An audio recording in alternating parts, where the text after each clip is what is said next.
नमस्कार दोस्तों, स्वागत है आपका चिवर राइजेस कोटा में। और इस लेक्चर को प्रेजेंट कर रहा हूं मैं शुभम शर्मा। ये मेरे बारे में कुछ खास जानकारी है, जो भी इसे पढ़ना चाहे वो जरूर पढ़े। बात करें इस लेक्चर की, तो ये लेक्चर कैटिया का नंबर 9 है, जिसके अंदर हम आज कंस्ट्रेंट कमांड सीखेंगे। जितनी भी कमांड्स कंस्ट्रेंट में आती हैं वो सारी जानेंगे। बात करें टारगेटेड ऑडियंस की, तो इंजीनियरिंग के वो सभी स्टूडेंट्स जो फर्स्ट टू फोर्थ ईयर के हैं, faculties and technical staffs, mechanical business entrepreneurs, factory workers और इंजीनियर्स, और अंत में वो सभी लोग जो इस लेक्चर को देखना या सुनना पसंद करते हैं। तो दोस्तों, बिना समय गवाए चलते हैं हमारे सॉफ्टवेयर की तरफ और सीखते हैं कुछ आज की नई कीज। तो दोस्तों, मैंने कैटिया खोल रखा है आप लोगों के लिए, और स्केचर के अंदर हम लोग आ गए हैं। स्केचर में हमने प्लेन भी सेलेक्ट कर लिया है। तो आज का जो हमारा फोकस होगा वो होगा इन कंस्ट्रेंट कमांड्स पर।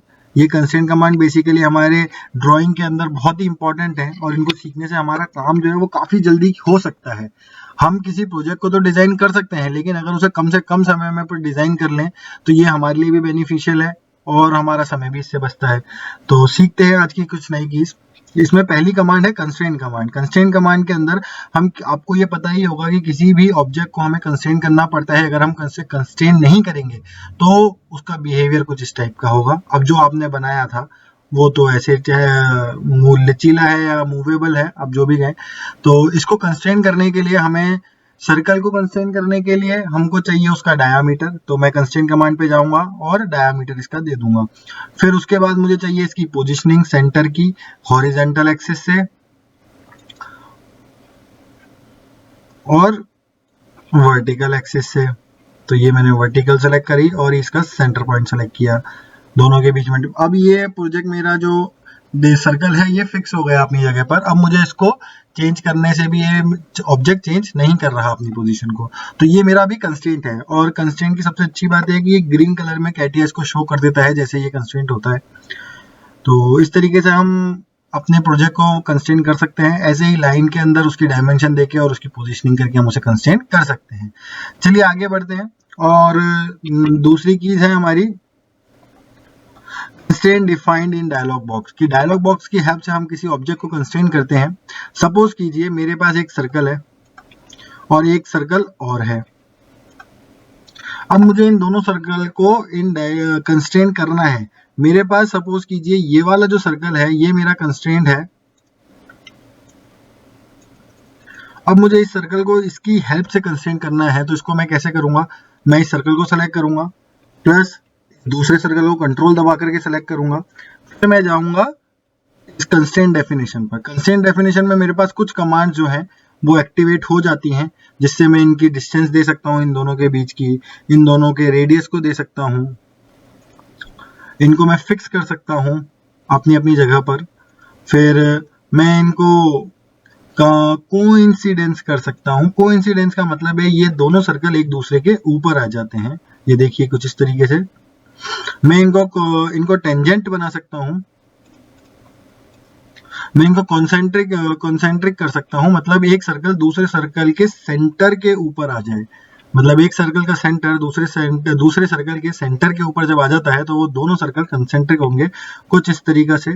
और मैं इनको टेंजेंट भी कर सकता हूँ। टेंजेंट का मतलब है कि इन दोनों को मैं आपस में, जैसे कुछ इस तरीके से ये कंसेंट है, और अगर मैं इसकी डायमेंशन दे दूं, जस्ट अ मिनट, और इसकी भी मैं डायमेंशन दे दूं, देन आफ्टर इन दोनों सर्कल्स को मैं टेंजेंट भी बना सकता हूँ। टेंजेंट का मतलब है कि दोनों सर्कल कहीं ना एक पॉइंट पे टच करें एक दूसरे को, तो वो भी मैं कर सकता हूँ। साथ के साथ कुछ और पोजीशंस, कुछ और कीज भी हैं जो हम इनेबल नहीं होते हुए देख रहे हैं। क्यों? क्योंकि एक सर्कल की लेंथ कभी काउंट नहीं की जा सकती। एंगल हमेशा आर्क का होता है, ना कि सर्कल का। सेमी मेजर एक्सिस और सेमी माइनर एक्सिस सर्कल में नहीं किए जा सकते। कुछ लोग कहते हैं कि सेमी मेजर एक्सिस और semi minor axis basically diameter के अलोंग हॉरिजॉन्टल एक्सिस और वर्टिकल एक्सिस, ये जो दोनों एक्सिस हैं, इन दोनों को ही, इनमें से जो बड़ी होती है उसे मेजर एक्सिस कहा जाता है और जो छोटी होती है वो माइनर एक्सिस कहा जाता है। सेमी लगा देंगे तो बेसिकली रेडियस की बात की जा रही है। तो सर्कल में दोनों रेडियस बराबर होते हैं, वर्टिकल रेडियस और हॉरिजॉन्टल रेडियस। तो कुछ लोग ये भी का तर्क देते हैं, लेकिन सर्कल के अंदर अगर वो दोनों बराबर है तो फिर वो सेमी मेजर एक्सिस और सेमी माइनर एक्सिस कैसे कहलाएंगे? बात करें सिमेट्री की, तो सर्कल की कोई भी सिमेट्री नहीं है, कोई रेफरेंस लाइन नहीं है, इसकी वजह से मैंने सिमेट्री आइकन नहीं शो हो रहा। मिड पॉइंट की बात करें तो सर्कल का कोई मिड पॉइंट नहीं होता, इसका सिर्फ एक सेंटर होता है जो कि पहले से ही हाईलाइटेड है। इक्वी डिस्टेंस पॉइंट, सर्कल के ऊपर इक्वी डिस्टेंस पॉइंट जमाने के लिए मेरे को पहले एक सर्कल बनाना पड़ेगा और फिर उसको सर्कल को सेलेक्ट करके हम इक्वी डिस्टेंस पॉइंट बना सकते हैं। ये लाइन में कमांड किया जा सकता है, सर्कल में इसको करना थोड़ा मुश्किल होता है। फिर आती है पैरेललिज्म, तो दो सर्कल को कभी आप पैरेलल नहीं कर सकते, दो सर्कल को आप परपेंडिकुलर भी नहीं कर सकते, दो सर्कल को हॉरिजेंटल भी नहीं कर सकते और दो सर्कल को आप वर्टिकल भी नहीं कर सकते। तो इसलिए ये कमांड यहाँ पे शो नहीं हो रहे हैं। ये कुछ कमांड्स हैं जो लाइन में एक्टिवेट हो जाते हैं, तो हम इनको वहां पे देख सकते हैं। अब बात करें अगली कमांड की, तो अगली कमांड है हमारी constraint by contact command. Constraint by contact command के अंदर हम लोग जैसे सपोज कीजिए मेरे पास मुझे इसको अगर कंस्ट्रेंट करना है और ये कंस्ट्रेंट सपोज कीजिए ये मेरा ऑब्जेक्ट है, ये फिक्स है, ये कंस्ट्रेंट है पूरा जो कि ग्रीन से शो हो रहा है और ये सर्कल को मुझे कंस्ट्रेंट करना है, तो मुझे क्या करना होगा, मुझे सिर्फ कंस्ट्रेंट कमांड बाय कांटेक्ट पे क्लिक करना होगा जो कि कुछ इस टाइप का दिखता है। जैसे ही मैंने सेलेक्ट किया तो मुझे दूसरा सर्कल सेलेक्ट करना है और ये दोनों कंस्ट्रेंट हो जाएंगे। बात करें अगले कमांड की, तो अगला कमांड है हमारा auto constraint command. Auto constraint command के अंदर just a minute, auto constraint command के अंदर हम लोग किसी भी ऑब्जेक्ट को बार बार उसकी डायमेंशन देने की जरूरत नहीं होती है, हम उसे ऑटोमेटिकली कंस्ट्रेंट कर सकते हैं। फॉर एग्जांपल मैंने सर्कल बनाया, सर्कल सपोज कीजिए मैंने ये सर्कल ड्रॉ किया, अब मुझे इसको ऑटो कंस्ट्रेंट करना है, इसकी सारी डायमेंशन अपने आप आ जाएं और जितना मैंने बनाया है वो सही डायमेंशन है, वो मुझे लगता है कि एक्यूरेट है, तो मैं इसको ऑटो कंस्ट्रेंट पे जाऊंगा। सर्कल को अब इसमें मुझसे पूछ रहा है एलिमेंट टू बी कंस्ट्रेंट का, एलिमेंट जिस एलिमेंट को मुझे कंस्ट्रेंट करना है उसको सेलेक्ट करूंगा, तो मुझे सर्कल को कंस्ट्रेंट करना है, तो मैंने सर्कल पे क्लिक कर दिया। फिर ये मुझसे पूछ रहा है रेफरेंस एलिमेंट। रेफरेंस एलिमेंट आपका पॉइंट हो सकता है, लाइन हो सकती है, कोई भी ऐसी चीज जिसके अबाउट हम सर्कल को कंस्ट्रेंट कर सकें, तो मैं ये ओरिजिन को मानता हूं कि ये ओरिजिन के अबाउट कंस्ट्रेंट किया जाए। फिर ये पूछ रहा है मुझसे सिमेट्रिक लाइंस। सिमेट्रिक लाइन मतलब कि किसके अबाउट, किस एक्सिस के अबाउट ये सर्कल जो है सिमेट्रिक है, तो मैं हॉरिजॉन्टल एक्सिस को चूज करता हूं क्योंकि इसके अबाउट आधा सर्कल है और दूसरी साइड भी आधा सर्कल है, तो मेरी ये सिमेट्री लाइंस में सिलेक्ट करके मैं हॉरिजॉन्टल को पोजीशन करूंगा। फिर इसके बाद मैं इसको ओके कर दूंगा और ये टोटल कंस्ट्रेंट हो जाएगा, इसके साथ इसकी पोजिशनिंग आ जाएगी और मैं इस सर्कल को हिला के दिखाता हूँ आपको, तो ये अपनी जगह पे पॉइंट है। तो इस तरीके से हम इसको ऑटोमेटिक कंस्ट्रेंट कर सकते हैं, मुझे किसी भी डायमेंशन को देने की जरूरत नहीं पड़ी। इसी के साथ हम रेक्टेंगल को भी कंस्ट्रेंट कर सकते हैं, तो जो भी हम करना चाहें वो इस सर्कल के अकॉर्डिंग कर सकते हैं। बात करते हैं अगली कमांड की, तो हमारी अगली कमांड है fix together command. Fix together command के अंदर सपोज कीजिए, इसको मैं कुछ इस तरीके से समझाता हूँ कि मेरे पास दो ऑब्जेक्ट हैं, दो सर्कल हैं जिनको मैं मूव कराना चाहता हूँ लेकिन वो आपस में मूव ना हो। जैसे एग्जाम्पल लेते हैं, मेरे पास एक ये सर्कल है और एक मेरे पास ये छोटा सर्कल है। अब मैं चाहता हूं कि जब मैं अपनी डायमेंशन चेंज करूं, ये वाली डायमेंशन, तो एज इट इज ये पूरा सिस्टम, मेरा ये वाला जो सिस्टम है, ये पूरा सिस्टम, ये दोनों सर्कल एज इट इज आगे सरके, मगर इन दोनों के बीच में डिफरेंस जितना है वो उतना बना रहे। तो देखते हैं करके, मैंने इस सर्कल को, सॉरी हम बाहर आ गए हैं, मैं इस सर्कल के डायमेंशन पे क्लिक करता हूं। अब मैं जैसे जैसे इसको बढ़ाऊंगा आप देखें कि ये सर्कल जो है छोटे वाले सर्कल के पास पहुंचता चलता है। इसका डायामीटर जो है ये देखेंगे आप, तो ये सर्कल के पास पहुंच रहा है। इसको मैं थोड़ा सा डायरेक्टली इसको मैं बढ़ा देता हूं, ये देखिए ये सर्कल इसके पास पहुंच गया लेकिन इनके बीच की डिस्टेंस कम हो गई। तो क्यों ना मैं ऐसा करूं कि मैं इन दोनों को एक साथ फिक्स कर दूं, ताकि अगर ये वाला सर्कल मूव हो तो ये भी सर्कल साथ में मूव हो। तो उसके लिए कमांड आती है फिक्स टुगेदर। ये वाली कमांड जैसे आप ऑल पिन का यूज करते हैं दो पेपर को जोड़ने के लिए, वैसा ही सेम कमांड है। तो ये सर्कल मैंने सेलेक्ट किया, दूसरा सर्कल मैंने सेलेक्ट किया और इसको पिन से मैंने जोड़ दिया। पिन से जोड़ते ही मेरे पास ये डायलॉग बॉक्स आ जाएगा। अब इस डायलॉग बॉक्स के अंदर मेरे को ये बता देगा कि ये सर्कल, दो सर्कल 9 और 10, पॉइंट 21 और 22, जिनको भी ये कंप्यूटर इन पॉइंट्स को मानता है और सर्कल को मानता है, वो दोनों वो चारों पॉइंट अब एक साथ मूव करेंगे। तो ये फिक्स टुगेदर से ये दोनों कंस्ट्रेंट हो गए हैं। कमांड तो फिक्स किया ना, एक मिनट, जस्ट अ मिनट, हाँ जी। तो अब मैं इसको मूव करता हूं, ये सर्कल भी आगे सामने मूव हो जाता है। ये देखिए इसके साथ जो मेरा ये वाला अनकंस्ट्रेंट सर्कल था वो भी मूव करा। तो इससे हमें ये कमांड की भी सहायता काफी मिलती है जब हम पार्ट ड्राइंग के अंदर आएंगे तो ये चीज़ की हमें बहुत ज़रूरत पड़ेगी। बात करते हैं एनिमेट कमांड की।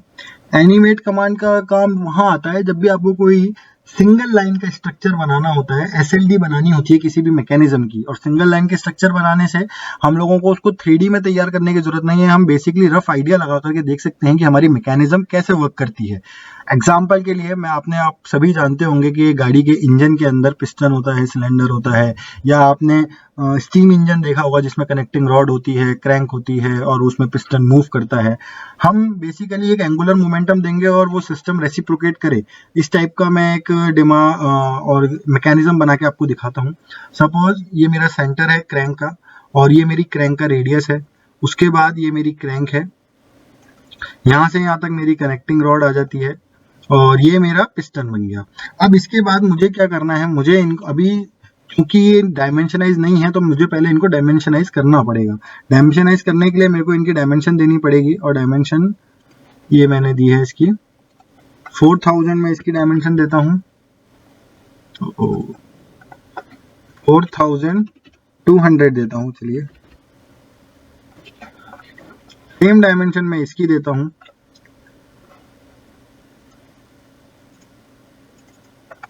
4200। उसके बाद मैं इस कनेक्टिंग रॉड को भी 4200 ही देता हूँ। उसके बाद मैं इसके आगे एक पिस्टन बनाता हूँ। पिस्टन मेरा कुछ इस टाइप का है। उसके बाद मुझे इस पिस्टन को भी डायमेंशनाइज करना पड़ेगा, तो जस्ट अ मिनट। ये मैंने इसकी ब्रेथ को डायमेंशनाइज किया, ये मैंने इसकी हाइट को डायमेंशनाइज किया। उसके बाद अगर आप देख रहे हैं कि अभी भी ये कंस्ट्रेंट नहीं हुआ है तो मुझे इस कनेक्टिंग रॉड का एंगल देना पड़ेगा। अब एंगल देने के लिए मैं इस लाइन को चूज करता हूं और इस लाइन को चूज करता हूं। अब देखते हैं एंगल देते ही ये टोटल आइटम कंस्ट्रेंट हो गया है मेरा। अब मैं इस एंगल को अगर बदलूंगा तो ऑब्वियसली बात है ये हमारा टोटल आइटम कंस्ट्रेंट है, ये अपनी जगह से हिलेगा नहीं। लेकिन जैसे जैसे मैं एंगल चेंज करूंगा इनकी पोजीशन में फर्क आएगा। क्यों? क्योंकि मैंने इनकी पोजीशन सिर्फ एंगल के अकॉर्डिंग सेंटर से दे रखी है, बाकी और कोई इनकी पोजीशन दी नहीं है। और इसकी जैसे मैं एंगल को बढ़ाता हूं तो इनकी डायमेंशन में फर्क आएगा। देखिए जैसे ये हिल रहा है तो इस हिसाब से जैसे मैं डिग्री इसके अंदर एंगल की बढ़ा रहा हूं वैसे वैसे ये वर्क कर रहा है।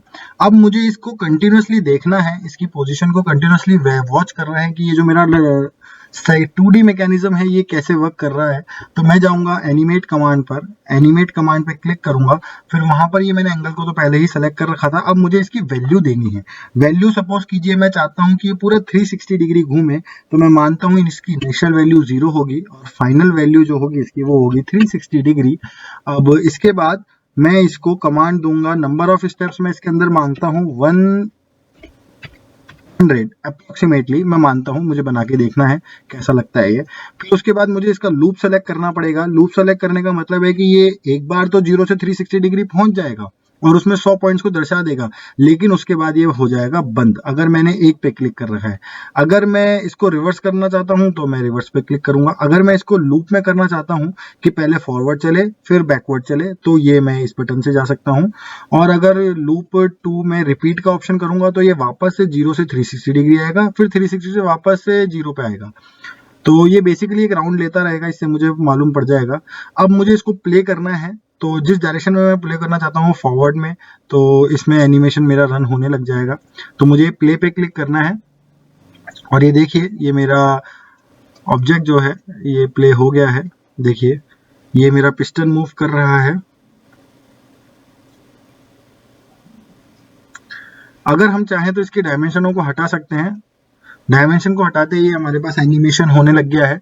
अभी एनिमेशन से आप समझ सकते हैं कि हमारी मैकेनिज्म कैसे वर्क कर रही है। ये पंचिंग कर रहा है बेसिकली, या एक स्टीम इंजन का रेसिप्रोकेटिंग पार्ट है, जो भी इसको आप क्लियर समझ पाए। तो इस तरीके से हम हमारे प्रोजेक्ट को कंटिन्यू कर सकते हैं और एक बेसिक डायमेंशन देख सकते हैं कि कैसे हम इनको यूज करेंगे, और उसके बाद फिर हम इसको 3D में ड्रॉ करेंगे एक पार्ट को, तो हमें और क्लियर हो जाएगा। अगली कमांड है हमारी मल्टी कंस्ट्रेंट कमांड। इसको सीखने के लिए पहले तो मैं इसको हटा देता हूँ। तो इस तरीके से हमारा ये मैकेनिज्म वर्क करता है। इसको मैं हटा देता हूँ। अब बात करते हैं, हमने कुछ कमांड्स बनाई थी,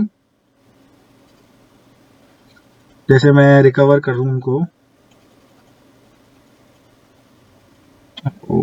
जस्ट अ मिनट।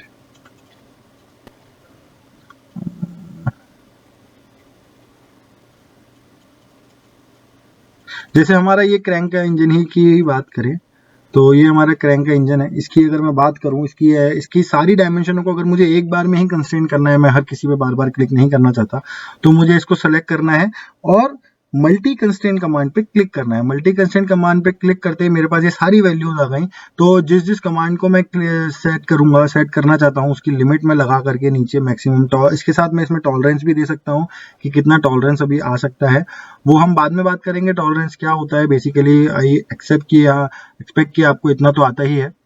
तो ये देखिए, हम एक भी किसी भी डायमेंशन को अगर चेंज करना चाहें तो चेंज कर सकते हैं। जैसे मेरे पास ये कनेक्टिंग रॉड की जो डायमेंशन है, मैं इसको अगर चेंज करना चाहूँ तो मैं इसको सपोज कीजिए 4500 कमांड देता हूँ और प्रीव्यू पे क्लिक करके मैं इसको ओके कर दूंगा। प्रीव्यू पे क्लिक करते ही ये ओके हो जाएगी। अब मैं इसको रन करके एक बार देख लेता हूँ कि मेरा ये जो प्रोजेक्ट है, ये एंगल का, ये कंस्ट्रेंट एनिमेशन पे जाकर के ये कितना होता है, 0 to 360 डिग्री फुल कंस्ट्रेंट।